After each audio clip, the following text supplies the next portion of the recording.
آداب ناظرین، میں ہوں آپ کا میزبان رحیم احمد خان اور آپ اس وقت ملاحظہ فرما رہے ہیں تسنیم ٹی وی کی خاص پیشکش شخصیت ہند۔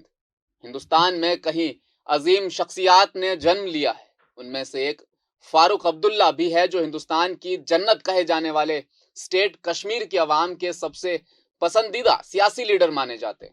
آج کے اس ایپیسوڈ میں ہم جانیں گے ان کے بارے میں کچھ دلچسپ معلومات۔ پیش ہے رپورٹ۔ فاروق عبداللہ بھارتی ریاست جموں کشمیر کے ایک مشہور سیاست دان ہے۔ وہ ریاست جموں اور کشمیر کے سابق وزیر اعلیٰ بھی رہ چکے ہیں۔ اس کے علاوہ وہ مرکزی حکومت میں نئی اور قابل تجدید توانائی کے وزیر رہ چکے ہیں۔ وہ نیشنل کانفرنس پارٹی کے ایک تجربہ کار رہنما، جموں و کشمیر کے سابق وزیر اعلیٰ شیخ عبداللہ کے بیٹے ہیں۔ شیخ عبداللہ کو کشمیر کا شیر کہا جاتا تھا۔ فاروق عبداللہ نے اپنے دور میں کئی اتار چڑھاؤ دیکھے ہیں۔ کانگریس کے ساتھ ان کی پارٹی کا اتحاد کئی بار ٹوٹا اور کانگریس حامی گورنر کے حکومت بھی تحلیل ہو گئی۔ 1987 میں جب ان کی پارٹی نے انتخابات میں کامیابی حاصل کی تو اس کے ساتھ ساتھ دھاندلی کی بھی بہت سی افواہیں عوام میں مشہور ہو گئی۔ 1980 اور 1990 کی دہائیوں میں ان کی حکومت کے دوران ریاست جموں کشمیر میں بے روزگاری میں اضافہ ہوا اور ریاست شورش کی لپیٹ میں آ گئی، جس کی وجہ سے ہزاروں کشمیری اپنی جانوں سے ہاتھ دھو بیٹھے۔ اس عرصہ کے دوران کشمیری پنڈتوں کو وادی چھوڑ کر اپنے ہی ملک میں پناہ گزینوں کی طرح رہنا پڑا۔ فاروق عبداللہ مسئلہ کشمیر پر اپنے موقف کو بھارت نواز ہونے کے ساتھ ساتھ خود مختاری کے حامی بھی قرار دیے جاتے ہیں۔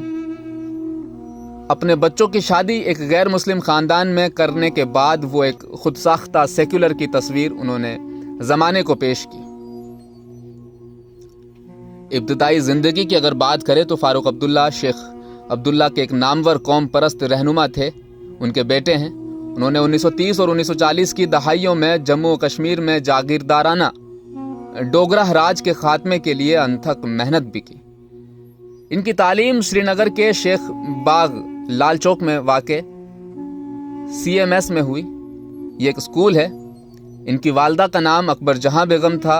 انہوں نے جے پور راجستھان میں SMS میڈیکل کالج سے MBBS کی ڈگری حاصل کی۔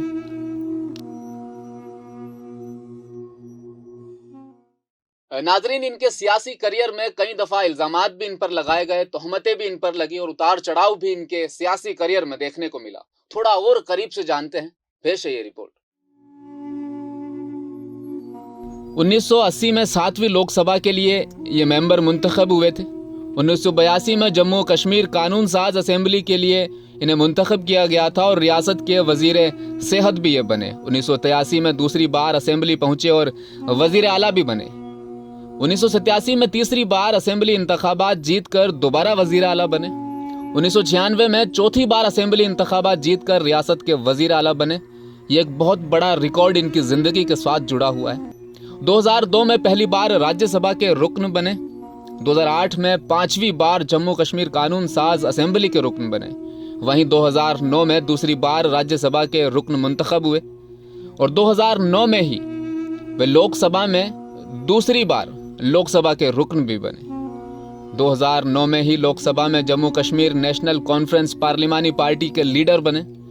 2002 میں نئے اور قابل تجدید توانائی کے محکمے ان کے دائرے میں آ چکے تھے۔ سال 2009 ان کی زندگی کے لیے سب سے بہتر مانا جاتا ہے۔ شخصیت ہند کی آج کی اس قسط میں فی الحال اتنا ہی۔ آپ دیکھتے رہیے تسنیم ٹی وی، اپنا خیال رکھیے گا۔ اللہ حافظ۔